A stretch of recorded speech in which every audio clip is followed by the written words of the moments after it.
My name is Jeff Smith. I got hooked up with Jim last fall. I had to find an outside advisor for my Seattle U program. I'm in organizational systems and renewal, which basically means we're working to be consultants, organizational development, leadership development, strategic planning, facilitation, those kinds of things are the skill set that we're learning. I read one of Jim's books, aka The Lost. If you're familiar with that, that's his first book. When did I read that? Maybe 3 years ago. And it just hit me at a time when it made a lot of sense to me. I was at a place where it just really helped me a lot. So I called him last fall, said, please be my advisor. He said, yeah, and then he kind of sucked me into Off the Map. So that's sort of how it works around Jim. If you spend any time with him, he's very much a horse trader, which is fine. So that's kind of what, that's my connection. And then what we're going to try to talk today about is, I got very interested in intergenerational dialogue and why a 60-year-old person who's grown up in the church has trouble talking to me as a 38-year-old person, and why I have trouble as a 38-year-old person talking to my dad, for instance, who we'll talk about in a minute, or even somebody in their 20s. Okay? I'm an educator, so my day job, when I'm not moonlighting with Off the Map, I'm a math teacher, and so I've had my foot in both places. My mom and dad were invited into Jesus' heart in 1968, and we'll chart them in a second. And then I was born in 1969. I made the 60s by about 3 weeks, born in December. So I've had my foot in both camps. I've been working with 17, 18-year-old kids on and on and on for almost a decade and a half now. And then I obviously have lots of conversations with your folks who are in a different place. And so I've kind of been a typical Gen Xer, if you wanted to use that term, for that. So let me draw you a quick diagram, and you can follow along on this if you want. If you don't want to, there's absolutely no pressure. Okay, there's no quiz, but some people like to sketch and do stuff as they go along, and other people just want to watch. That's fine. So I'm going to make a grid because I'm a math teacher, which you have on your thing there, and I'm going to put a high and a low, and a high and a low. And I'll label these in a second.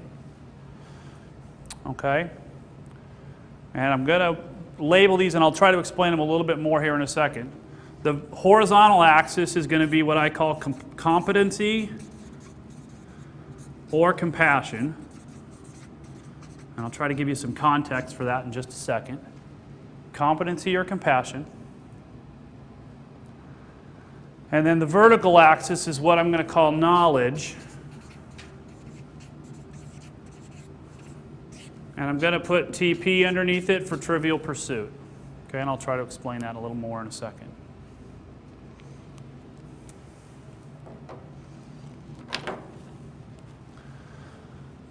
So I'm going to chart my folks first. And my mom will be here on Tuesday, so I'm going to run this by her after I've already presented it to you, and we'll see how she likes it, but that's okay.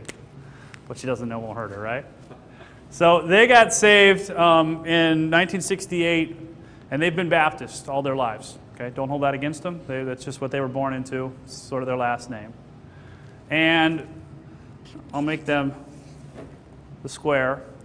And growing up in their house, typical, well, maybe I'm not supposed to say typical, but very much a Baptist mindset of know the right stuff.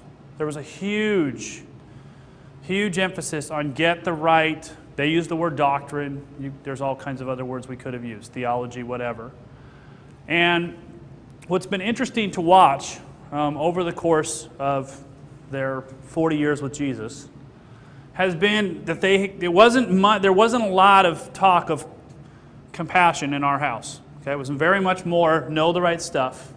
Oh yeah, do the stuff. Love your enemy or whatever. But most of what we got as kids was get the right information, and that's why I say trivia pursuit, because I almost felt like.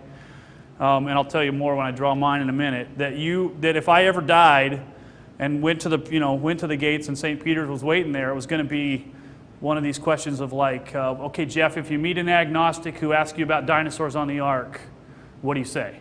Right? And you got 15 seconds. Right? I mean, that's what it felt like in my education, and my folks, I don't think they knowingly did that, but that was our deal.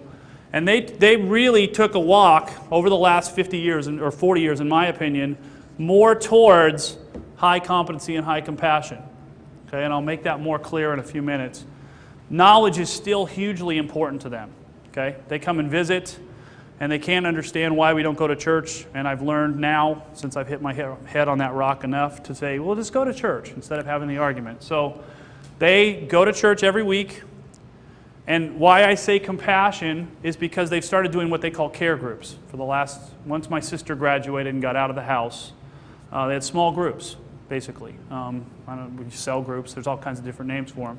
But my mom and dad have mentored probably 5 or 6 couples every year for the last 18 years, okay? Huge ministry, all right? I'm not downplaying it at all. It doesn't appeal to me one bit to sit with 8 other couples that I don't know and have intimate spiritual conversations over the course of a year, but it works for them, okay? So they've actually taken a journey from what I would say high knowledge, low competency, over to what, if you wanted to characterize it, would be high knowledge, high competency, or high compassion, however you want to say that, all right? Now like I said, was born in '69, so I'll put myself down here. And I went to Christian school. I don't know if anybody else did this, but went to Christian school, so I got 5 days of a Bible class and plenty of other Bible within the other subjects. Saturday was off, right? You got to watch football or basketball or whatever was on, and then Sunday you went to church, right? So 6 out of the 7 days you were getting something. And like I said, I would say we almost went up if I had to chart it, okay? My knowledge became even more important, especially as I got into middle school and different things came along, except for 2 instances that happened to me. One was in '86. Anybody who's a Gen X or what happened in 1986? Challenger, yeah. Space shuttle blew up. I remember we had a game against Linfield Christian that night. I was a sophomore in high school, and I didn't want to play. That was how big a deal it was to me to watch this space shuttle blow up, and we actually saw it in real time. We didn't have to do science that day. We got to watch because there was a teacher or something on the space shuttle. So that was sort of my 9/11, if you think about it. Okay, that was the first major global tragedy thing that I saw. And then 2 years later, so I would say I topped out there, stayed here, and then in '88, I had a grandmother pass away. She died of cancer within probably 6 weeks of being diagnosed, and we hospiced her at our house. So I remember I was working at In-N-Out Burger, and you'd start the 5 o'clock shift and you worked till 1, usually, 1 a.m. We were on the way to Vegas, not to give you too many details. But I get home 1:30, 2 o'clock in the morning, you come stumbling in, and I could look down that hallway. Even to this day, I could still see, my grandfather was 6'4", 6'5", toughest guy I knew, crying on my grandmother's bed as she passed away. When you're 18 and you see that, it's a different... I look back on that, it's given me a much different perspective. What happened to me was I was working for a teacher and a secretary at a private school, so we couldn't afford to go to a UW or a USC or any of that, so I went to community college. And the first guy I had in class was he was a socialist. It took me about 15 minutes to realize he's a real live communist, right? That's what he believes. He believes that we can put all our money in the middle and it would all work out. I'd never met one before, right? I'd heard about them. I'd heard about evolutionists. I'd heard about atheists. I'd heard about communists, but I'd never actually met one. But the more I had conversations with people, the more I started realizing I didn't know as much as I thought. Okay? This whole Trivial Pursuit type of knowledge was not nearly as important to me as it used to be. Now, it doesn't mean it's not worth knowing. It's just I started to kind of question, can I know all the answers and that sort of thing. And I started walking much more towards competency and compassion, towards a higher competency and compassion. I was a pastor, an assistant pastor from 2001 to 2004. And if you ever, I don't know if anybody else has had this experience, but as you teach the scriptures, it's very humbling, right? To know that you're actually taking something like a text and trying to take it to someone else and not tweak it and not mess with it. And so most people would say, well, you should have more knowledge as you taught. Well, it actually had the reverse effect to me. It was like more and more I realized I didn't know as much as I thought I had. But I got much more interested in what was I doing, okay? 2004, we moved. We were living over in Friday Harbor. We moved to Idaho. Moscow, I was telling Chad, we moved to Moscow, Idaho for a couple years, and we took a sabbatical from church, basically, is how my wife and I described it.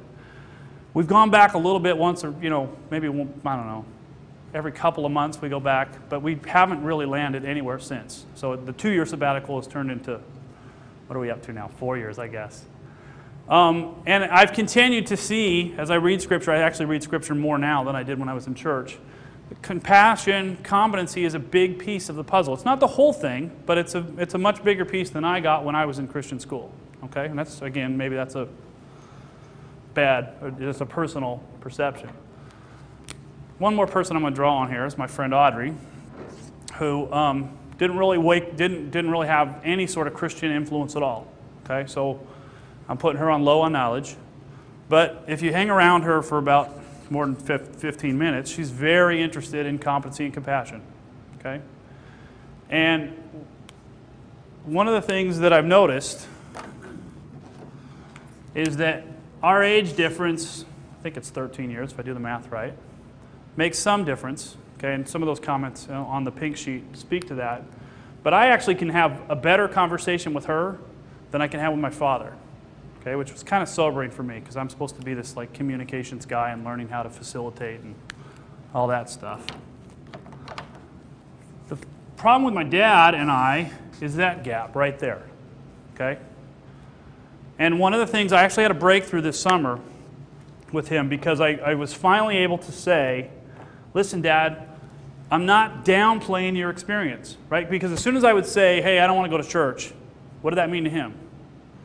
That meant you're down, it's hugely important to me and you're saying it's not important, so his experience wasn't important, right? He was putting those two together, and I had to be very clear and actually much more humble than I'd been before to say, look at what you're doing. You're already showing competency and compassion to those 5 or 8 couples that you're ministering to all year long, every single year.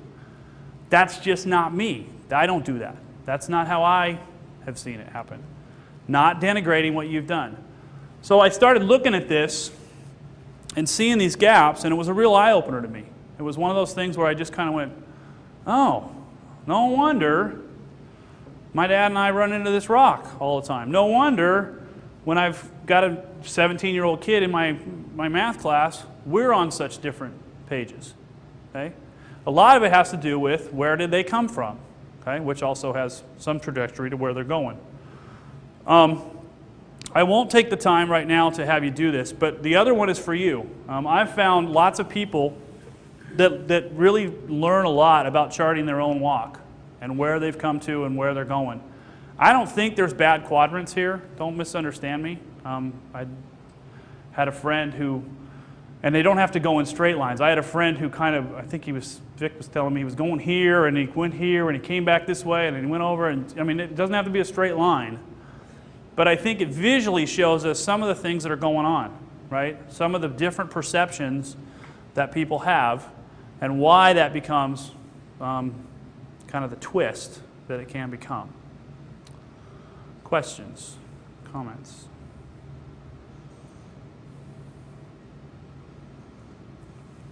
Do you think that the gap that shows the difference in where you're coming from is more insurmountable because we don't have the time one-on-one to understand each other?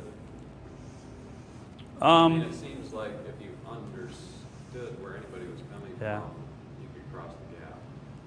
I do think there's an intentionality piece to it. I mean, I was, speaking for myself personally, I was tired of this one. I was tired of my dad always being ticked when we had talked about something meaningful to me. I get the same thing from right, the other way, right. Right, and what I really, at least for me, what happened was my mom deserves most of the credit because she said, okay, we actually was when we were living in Idaho is when she said, give me a list of books that you read. Because she and I operate the same way, we just read and read and read. And so she actually closed that gap and got in my head a little bit. My dad, not so much, but that helped me realize, okay, if she can do that towards me, I can do that towards him. So I think there's very much an intentionality piece to that, not only in time, but naming your own story, listening to someone else's, and it's an ongoing, you know. Unfortunately, it's hard to do that with a crowd. You can almost have to go Yes. one-on-one. Yeah, I would agree. I think that's probably true. And we actually see it in our Seattle U program. We're from 25 to 60 some. You know, 33 of us or 31 of us that, I mean, all across the age spectrum, so. But yeah, I think you're right. There's a huge amount of time piece to that. All right, we'll keep moving then. If you got something else, we can bring that back. On your handout, you have, this was supposed to be a clock, and when I printed it, I realized it was more of an oval, so just pretend that it's a fat clock, if you can do that. And this is a really, when I saw this in a book, and I thought it was really powerful. We're going to label this clock. We're going to take 3,000 years, okay, and we're going to put them in 60 minutes. All right, and don't worry, I'll do it with you. So every minute is 50 years, okay, if you were trying to find the math nerd term for that is unit rate. All right, yeah, okay. So we're at 12. We'll put the 12 there. We'll put the 3 here, 6 here, 9 there, okay? And we're going to go back 3,000 years from now, approximately, all right? So at high noon, which would be 1000 BC, okay, Old Testament people will all say, oh, that was about the time of David, that was about the time of Solomon, etc. Okay. Sometime after 4 o'clock was Jesus. And depending on how you want to label that, you know, AD 0 or BC 0 or BCE 0 or whatever term you want to use there. So if we're going back from our time, that was 40 minutes ago, was the time of Jesus. Okay? Which is kind of an interesting way to think about it. The bottom of the hour was Augustine and the fall of the Roman Empire.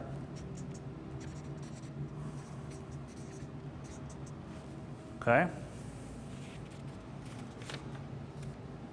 And then somewhere around 10 o'clock,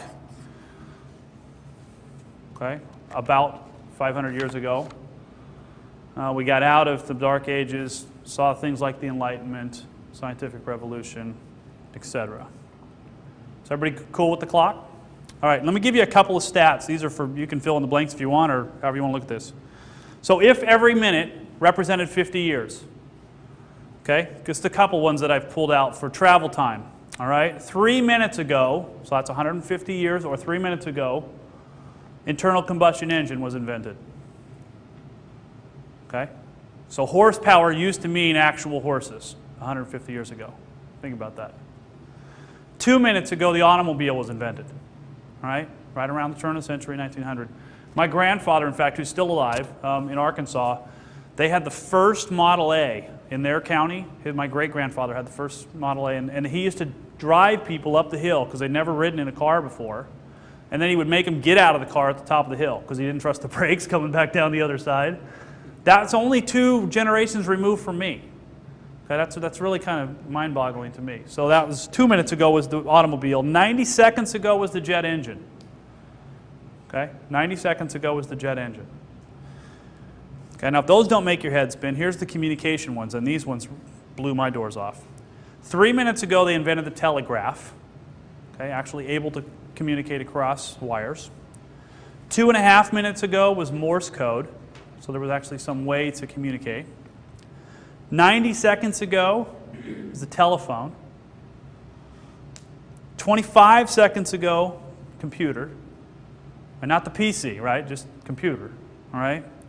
12 seconds ago was the internet. And 6 seconds ago, if we're using our clock here, was the mobile phone. Okay? I used to tell kids, I used to see doctors carrying mobile phones in suitcases, and they just laugh at me now, right? Because the only people that had mobile phones were those that they had to actually get a hold of you right that minute to save somebody's life. So here's what I want you to think about. I have a 4-year-old at home. She turns 5 this month. So Ava's going to be 5 this month. So right now it's 2008. Okay? What kind of world will she live in when she retires. Okay, if she retires at 65, right? And I'll be pushing daisies by then. I'll be 98 years old. Yeah, I mean, you know, one of the ways of thinking about this is go back 40 years, or go back 60 years, right? Go back to 1948 and think about the world that we lived in then, right? We just finished World War II. Sputnik was still 10 years away, right? The Cold War was still pretty cold. We hadn't quite gotten into Korea, or we were getting ready to. I mean, there's all kinds of, you know, that's quite a jump. So then I look at the church and I think about, okay, if my daughter was in the church, what kind of things would the church be that would create the opportunity for her to be who God would want her to be and have the impact He would want her to have, et cetera, right? With all these sorts of changes happening, right, minutes and seconds ago, right? That's sort of where I landed. And I've actually got a couple ways of looking at this, if you flip the page. I think there's lots of things going on in Scripture, but one of the things that I think Jesus always is saying to us is imagine. I can think of two stories in particular. John 3, when Nicodemus comes to him, right? And Nicodemus doesn't even get to ask his question, which is kind of interesting to me, right? You know he's got a very interesting thing because he's coming in the middle of the night and he doesn't want anybody else to know. But Jesus just flat out says, you got to be born again, right? And Nicodemus, if you watch that, if you can try to kind of get in his head, at least I see it as he can't imagine what the heck Jesus is talking about, right? He just can't get his head around, you know, he's like, well, do I go back and see my mom? And you know what I mean? It's one of those things where you're just like, you can see him just like twisted on this. The very next chapter, he meets the Samaritan woman, right? And what does he say to her? Imagine that God was here. Imagine that the Messiah actually showed up right now. Imagine living water. And what's interesting to me, and I'm not beating on the old guys, but she makes the jump of imagination, in my view, much quicker than Nicodemus does. Okay, she can imagine metaphorically, if that's the way we want to look at it, what living water looks like.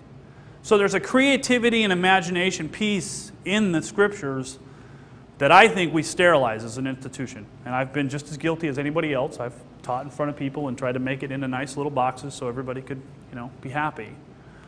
And that's one of the interesting things that occurs to me.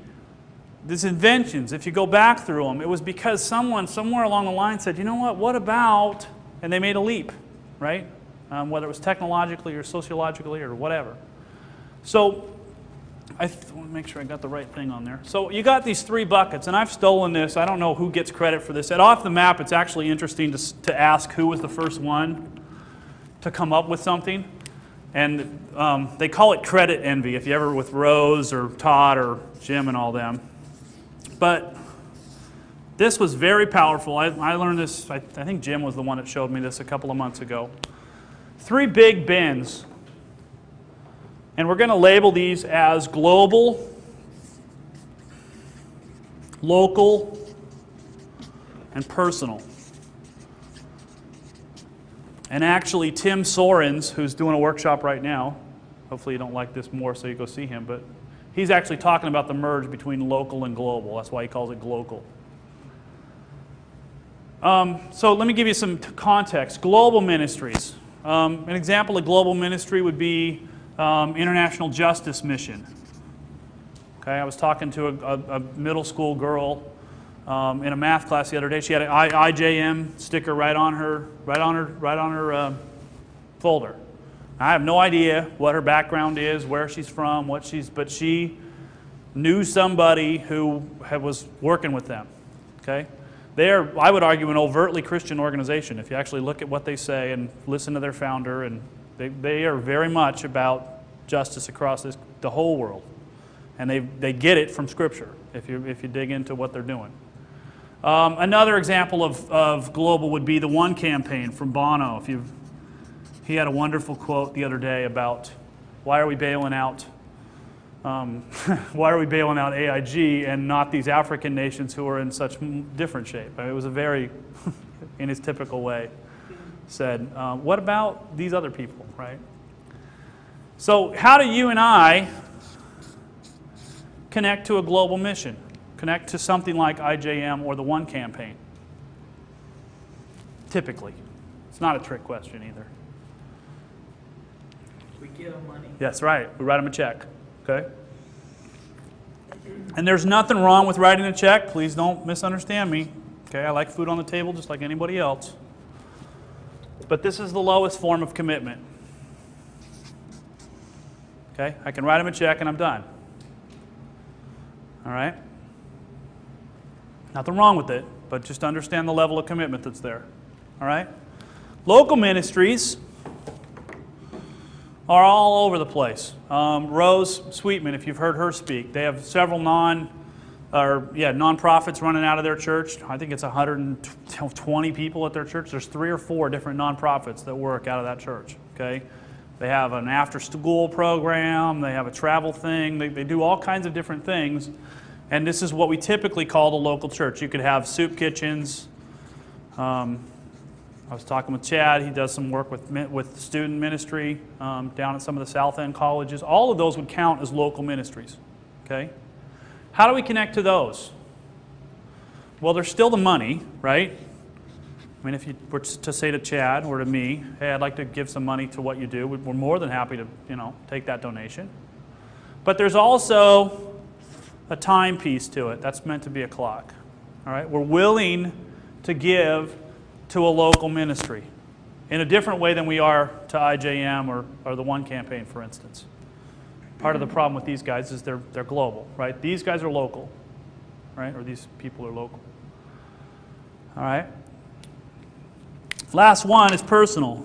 And if you saw any of Randy Sivers' stuff, okay, who was talking about doable evangelism, this is literally anything you're doing. Okay? If you're raising kids, I would argue that's an evangelistic endeavor. Okay? It costs a lot of money. It takes a tremendous amount of time. And you're actually raising, to use a very crass term in my view, human capital. Right? So when you and I are sucking through straws in a rest home, the kids that we have raised will be making very fundamental decisions about who we are and how they take care of us, or whether they take care of us, etc. Right? And they'll be teaching the next generation. So I would say anything counts here, but that's my own personal view. Even something as easy as smiling at somebody at work, right? Does that bless them? Yes, I would count that as personal ministry. Okay, now whether we give it the evangelism label or not is really not that important to me. But we connect to this every way. Okay? Jesus tweaked people with this. I don't know if you think about this, but he would find the people who were living this way and he'd point them out.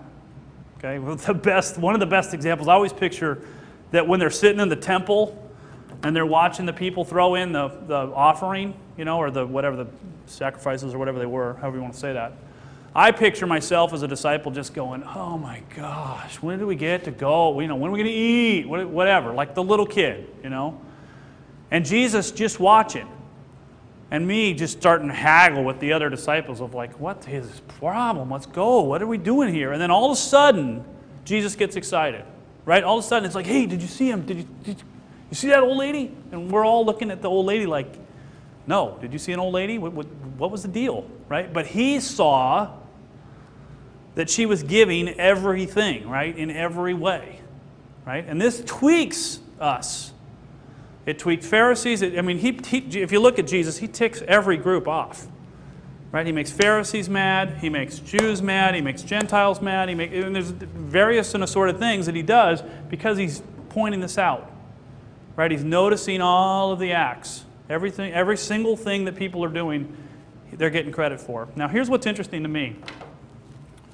I got several friends. I think there's a break here. I don't think the local institution, if it's down your street or down my street, pays a lot of attention to this as far as acts of service towards other people. I just don't think they call those out very often. That's been my experience. Maybe that's unfair. These people get a lot of pub. Okay? These people get some. This gets nothing. You'll hear 2 sentences a week from a pulpit usually on acts of service for other people that nobody else is counting. Nobody else is noticing. And one of the draws to me for Off the Map is, and I've heard Jim say this, but it's other people too, that for every one story that we tell of a local fellowship, we're going to try to tell 9 of a personal fellowship, of a personal ministry. And if you were sitting in Randy's thing, this is very much what he's talking about. Look across the room. Notice somebody. Pray for them without them knowing about it. If you get the opportunity, ask them how they're doing. And then be prepared to listen for at least 20 minutes. That's doable evangelism, right? In a nutshell. That's what he teaches. It's all here. Okay? What I find interesting is if you talk to people, right, who have an ongoing long-term relationship with God, it's because of this connection with somebody else. Right? Very few of us were knocked out by the show or the wedding of the week or whatever you want to call it. Okay? Now we might have gotten there, but we connected with somebody there, and that's why we're in. Right? That's because that's how our last name got changed to Jesus' last name. And what's amazing to me is the more you talk to the 25-year-olds or younger, they get this. Right? They understand this connection. All right? And I'll give you a diagram here in a minute where I think it's very much what Jesus was talking about. I think it was very much what Jesus lived, right? Of actually going and being willing to get killed, right? By all the other powers that be so that you were serving somebody else. I really think that's where it's at. And I think that what many of us who killed him, and I put myself in that category, we would have killed him because he wasn't matching up to the lexicon that we wanted. Right? He was too busy telling prostitutes, oh, thank you for washing my feet. Right? And we were looking at that prostitute going, wait a minute, you can't be a rabbi and do this. Right? Or however you want to make that 21st century context. So what's interesting to me is, I also wouldn't want to say this. I have several friends who are pastors, and I was part of Calvary Chapel, which is very similar to this. You start with a couple of people. Right? Bible study at your house. This is their model. I'm not saying it's the only one, but it's theirs. Get 2 or 3 other people. Right? At your house once a week. Pretty soon, what's that turn? Turns into 20 people or 40 people. Well, now all of a sudden you're here. Right? Let's have a Sunday morning thing. Okay? I bid on that lure. Okay? Most pastors, I got lots of friends who are right here in this. Most pastors that I know, if they're honest, they say, oh, I would love to go back to the small group thing. I would love to be able to have a Bible study like we used to have. And it's not just nostalgia. Okay? It's not just that they're CPAs now and they've got a computer and a thing attached at the hip. It's that they really felt like this was closer to what Jesus wanted them to be and do. What's interesting to me as an organizational guy is that everything in this is trying to push them that way. Right? All the budgets and the butts in the seats and the buildings and all that stuff is not so you can stay local, it's so that you can go that way. Right? Now, here's what's there's another thing that's interesting to me on this, and I can recommend lots of books to you if you want to talk offline, but sorry about that. The local church doesn't seem to, I've talked to lots of friends about this, the local church doesn't seem to understand media as it relates to 15 to 30-year-olds. Okay, I'll give you an example, because I can live vicariously through some of my friends. I'll get good teaching. Okay, I'll go find it. I can get Rob Bell or Doug Padgett, or 2 of my favorite guys. I'll download their sermons from last week, and I can listen to it when I want to. I can actually even run while I listen to them, right? So I'm killing 2 birds with 1 stone. I'm getting rid of this a little bit too, right? I don't have to sit through church. I don't have to pass a plate. I don't have to listen to any of that other stuff. I can get the teaching when I want it, sort of on demand, if you wanted to use that term, right? Now, I got lots of friends who are here. They're great guys. I don't know too many female pastors, but I know a couple. They're great people, but they don't have Rob's game for teaching. Okay, I mean them no disrespect, but they don't have what he has. That guy can flat out bring it, right? And he brings it every single week. Same with Doug, as far as I'm concerned. You can pick your poison. They can't compete with the preach. Okay? So what can they compete on? Right? For instance, if you just took this church, what can this church do better here in Seattle than Rob Bell's church can do? Well, Rob Bell's church isn't in Seattle. Right? So anything having to do with service to the community, anything that has to do with connecting and finding needs here, guess what? That's an advantage. right? And if you listen to Rose, which I would highly recommend if you get a chance to hear her speak, she'll tell you, I got lots of people in my community who are non-Christians, very clear about their non-Christianity, but they're willing to work with her on what Jim calls a co-belligerency. And I love this word. Okay? Belligerent means you're angry about something, right? Co-belligerency means we can both get ticked about something and do something about it. I love that phrase. Okay? If you look at Wilberforce, he's a great example of this. Right? He helped so many other people on things that they wanted to do that when it came time for this British thing to get rid of slavery, they all went, oh yeah, okay, we'll help you with that too. Right? Because he'd been on their team for so long.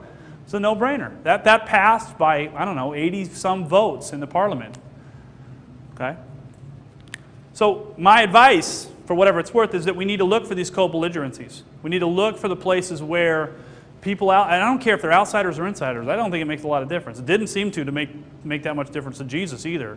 What could change? What needs to change? How can we bring that change in loving and healing and integration? Right? That seems to be an interesting place. So with that said, let me give you one last model and then we'll talk a little bit.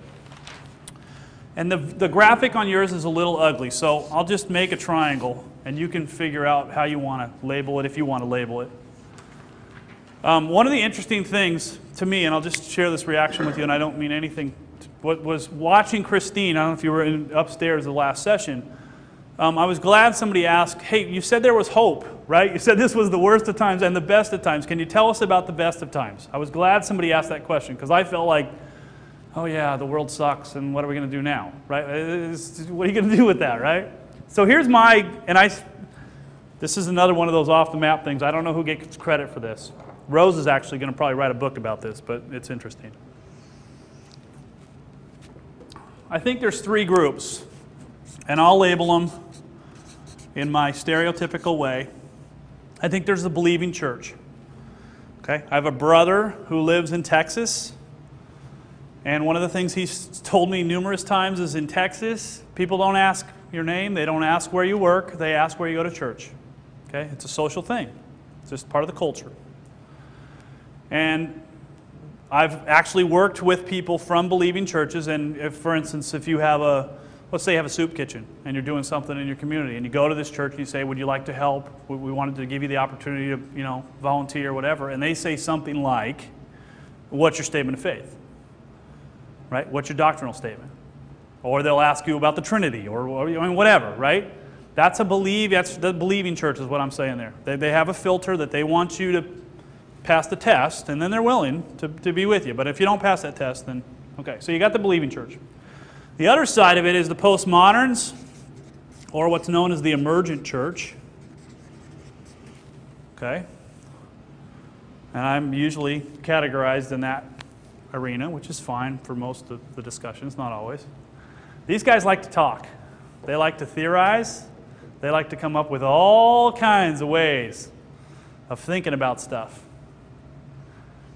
Okay? These two don't cross very often.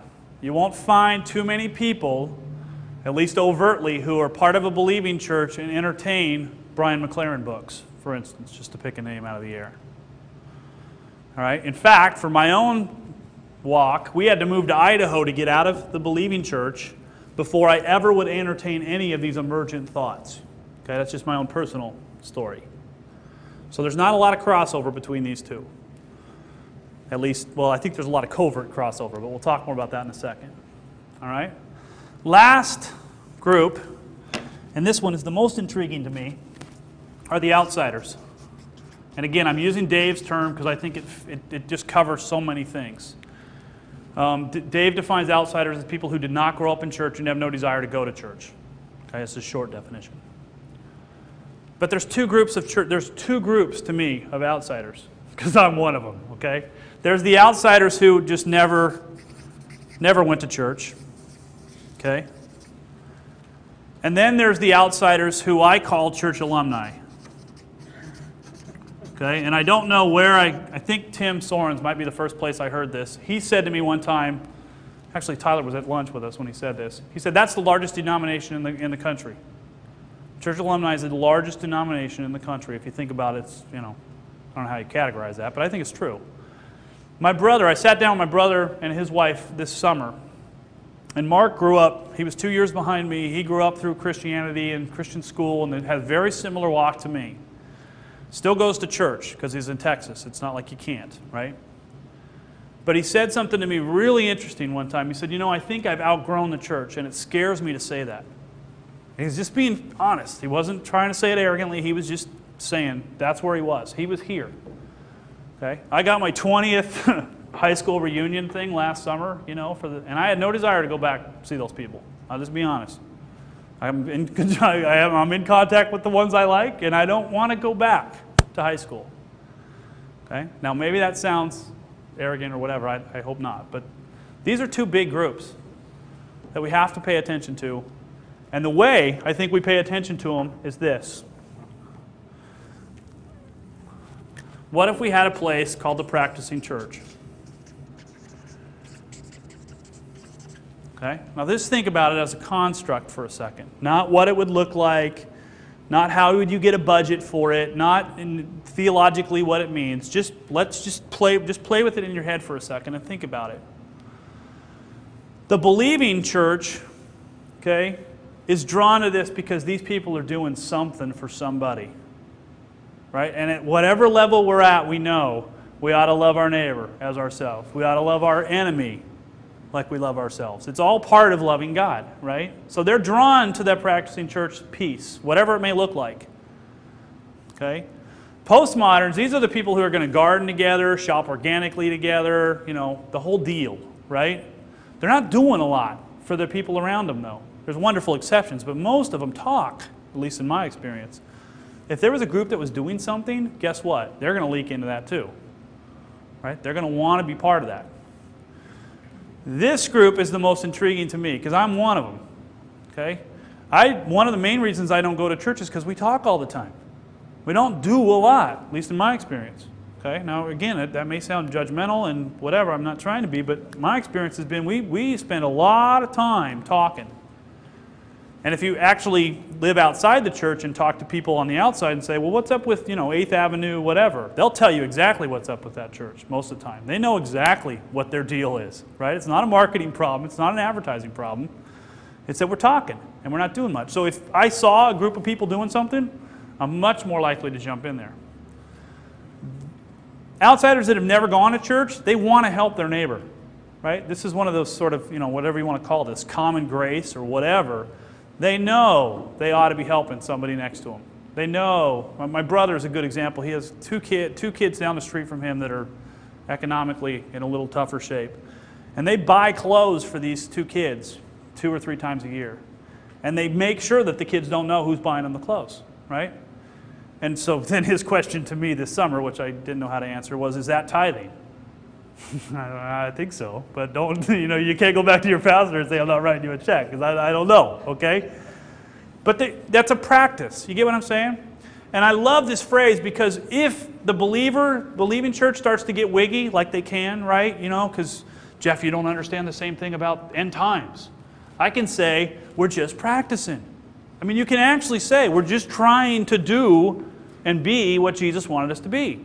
So if you have input to change that, I'd be happy to listen to it, but we're still going to be about doing something for someone or a group of people or whatever. Like I said, postmoderns are going, they've talked this talk. Let's give them a chance to walk this walk. Right? And then both these groups, I think, are already doing something, or they want to, and all they need is the place. Now, what does this look like? I think it can look like anything. Right? I think Todd's groups of 3 is enough is an example of potentially practicing church. I think Rose's group of what they do up at Vineyard and Shoreline, they're practicing. Right? You can actually go up there on an afternoon thing and see kids getting help on their schoolwork and after-school program. I mean, they're doing something. Okay?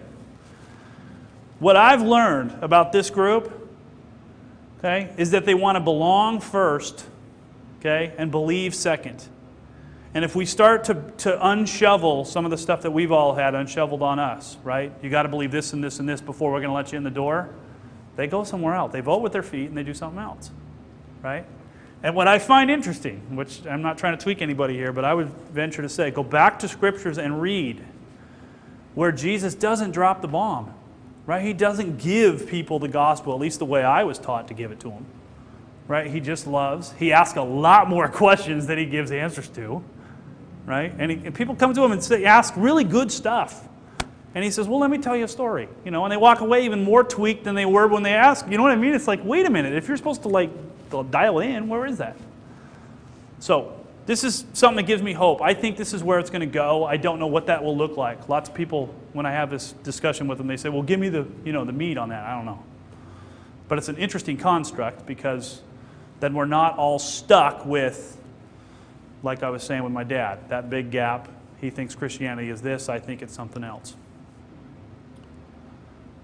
One last commercial. I put my contact information on the bottom of that just so you could get a hold of me if you want to. I'm not trying to sell you anything, but a lot of times this discussion can't go in an hour. It needs like 3 or 4. So I'm happy to continue that if you live in the area, or even if you don't. That's the wonderful thing about email. Comments, questions, concerns? We have 5 more minutes, so. Go back to the bin Yeah. analogy. I think one of the hard parts, the reasons why we don't hear the personal and we hear the global. Yep. We hear the local, we really hear the global. It's because what makes the personal beautiful is that it's done without people looking at it. So it almost strips some of the beauty away when you say, look at this thing that somebody did when they didn't want anybody to look at them. And so it's always this tension of shedding light on something that somebody did privately, so it was beautiful. Right. And where do you fall? Right. So. Except the one thing I would say on that though is when this has been made public, when something somebody's done has been made public, I learn from it as a fellow brother or sister. I go, oh, I didn't know that counted. Make it into a program. Right? Say, here's how you can do it 20 different ways. Right. Do it Right. in your own church. Yeah. Yeah. What's different about that to me also is it's not about telling your own story. You know, it's not PR for yourself. If somebody else, if I hear a story about what someone else has done, not from that person, that's a lot more moving to me than it is for someone who's personally motivated by fame or something. Yeah. Well, and that's a little bit worrisome too. I mean, Off the Map's a good example. You know, if we just put 4 local guys or gals on the docket, and not Kinnaman, and not Hunter, and not Christine Wicker, we don't get 150 people at this. We're a celebrity-driven, for better or for worse. You got to have headliners for something like this, right? And it's interesting to me because I think Jesus had all the chance in the world to be the celebrity, and what did he keep doing? He kept disappearing. He kept hiding himself in humanity and telling us to do the same thing, which is kind of what you're talking about. So, but you're right, that is a tension, that's for sure. But the reason, well, Jesus did miracles, but other than that, the reason he was a celebrity was people had a hunger, and he met some level of that hunger. Yep. Well, anytime any church decided to do that, it'd be like a magnet. It's just sad. I really think that in this country, the churches need to be persecuted because they just got to sleep. Because we don't value what we have because we haven't had to fight to keep it. It's happened historically, that's for sure. Yeah. Ever since Adam and Eve, it's gone like that. Yeah, there is a cycle there, absolutely. Yeah. Yeah. And then people have to give the wake-up call, like, what, you remember Keith Green? Yep. There was a wake-up call to the church then. Yeah. America is just affluent and apathetic, and most churches are just people sleeping in pews. So it's sad to say. Yes, sir. I don't know what age you teach, or high school? High school, yes. Yes, sir. If you've noticed, being a pastor, I've had several groups, youth groups, that have come to do work around our small church, or to help in our food bank, or just to work, and they actually raise their own money. They come and spend 2, 3, 4, 5 days. Nice. And these are kids that are very much part of the practicing church. Yes. And we provide a venue for them. Nice. A platform for them. And they just never cease to amaze me. Really? Because I hear so much about what's going on outside of our little mountain community, and yet we live in the midst of abject poverty. Mm-hmm. We pastor a community, which is a town. It's and I see these kids come in, and they are just so in tune, practicing. Yeah. And they are so full of energy, Yeah. so full of excitement. Mm-hmm. And I wonder, I always think, what kind of church are they coming from? These are coming from some from Baptist, some from Assembly Right. of God. Right. They're all Yeah. All over. all over the Yeah. place as far as Yeah. denominations. Yeah. Yeah. And they come, the kids that come in from Bothell, actually 3 teachers come with us Huh. every year. Yeah. I've been coming for 6 years. Wow. To the junior high and high school kids to put on a VBS for the Local kids. disadvantaged Yep. kids. Nice. Yeah. Well, and that's, going back to this one, this diagram, I mean, I think my biggest wanting to hook up with my dad was the resident wisdom that he has, right? The fact that maybe he doesn't want to talk to a kid with a tattoo, but he has had 40 years of talking to people, and I'm an idiot if I let that go. You know what I mean? Without having a conversation with them. And I was reading somebody a couple weeks ago who's a very well-known consultant who's older now. He's in his 70s, and he said, people want you, they want your help, but they only want it on Tuesday. They don't want you there 5 days a week. They want you there for Tuesday at lunch to mentor them. And I think that's kind of what you're talking about, Dave, is you're giving them a venue. They've got the energy, they've got the bodies, right? Let's find a place for them to do that. Another extreme in my Mm-hmm. my church experience is we talk all the time. We have a growing men's group. 25 to 30 men meet every Thursday at 8 o'clock for breakfast. These men like to talk. Oh, yeah. These are men in their 40s, Yep. 50s, 60s, up in their 80s. Yeah. And what I would schedule is an hour meeting, and I actually go to the meeting. Yeah, then you got to get out. 1 hour on the dot. Right. They're still there for 3 more Yeah. hours. Wow. Because they love to